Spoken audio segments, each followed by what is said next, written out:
What's up, y'all? It's your boy Kent Bazemore. You're now listening to 3-Point Conversion.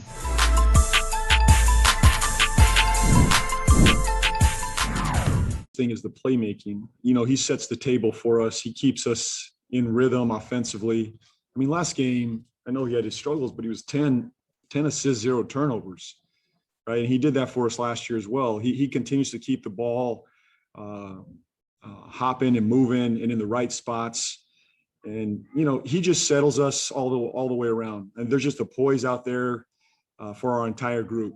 And he's just got that confidence about him, the poise about him, that no matter what, when he's on the floor, good things happen on both sides of the ball.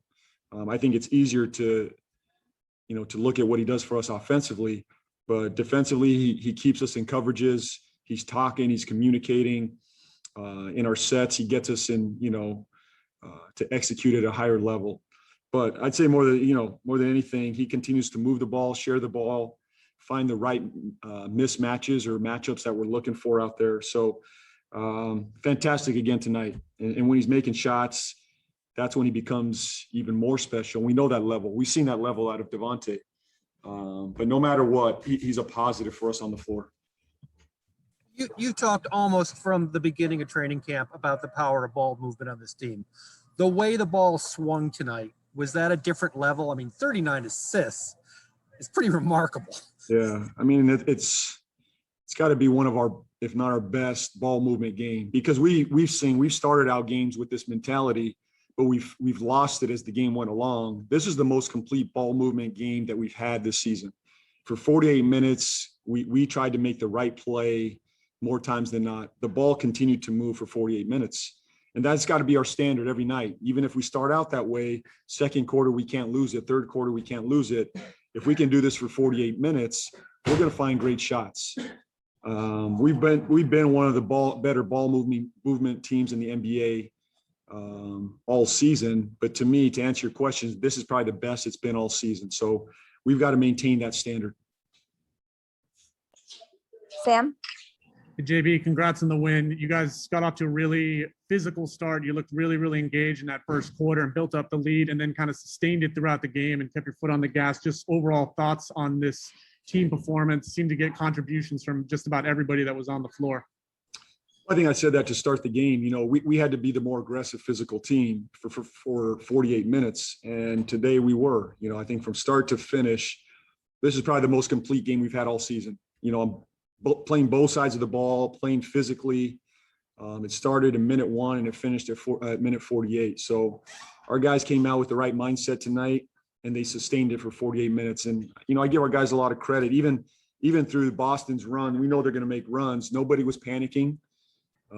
We just regrouped in the huddles. We talked through it and we moved on to the next play. And I think that's important for a young group. So I give our guys a ton of credit, even through the difficulties of this game and the runs that they put on you. We sustained it for 48 minutes. Thank you. Will? Kind of dovetailing off that, JB, you've been particularly complimentary of the team's compete level this year, though it hasn't always gotten you the result. How impactful is it the rest of the way to see tonight's compete level rewarded in this manner? Well, it validates, you know, what we're doing and what we're trying to do. And I think tonight was an example of that. When we play this hard and we play this together, which is our standard, we went into the game saying we got to play harder and together and unselfishly. This is the result. And we can always point back to this game. No matter what happens the rest of the way, this is the standard. You know, when we go play Milwaukee on Tuesday night, it's got to look like this and it should look like this. This is what winning basketball looks like. And I think our guys proved that what we're capable of doing, no matter who's on the floor, right? This is the standard. No matter who plays out here, this is Hornet basketball. This is what it has to look like, and we can always point back to tonight. Rod? Hey, JB, Boston had 11 offensive rebounds tonight, and they had 19 second chance points. When you go small the way you guys do, what can you do, if anything, to make sure they don't get that many offensive rebounds, if at all?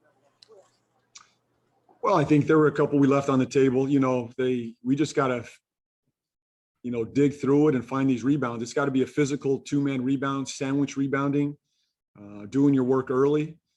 I like our small ball. We're much more aggressive right now. Now we just got to dig out those rebounds, and our guys did. You know, PJ had 12 rebounds tonight. Miles only 6. So maybe we'll chalk those up to Miles. But overall, the 5 guys just got to compete on the board. That's the biggest thing: physicality and competitiveness on the board. It's not going to be pretty. We're just going to have to dig them out somehow, some way.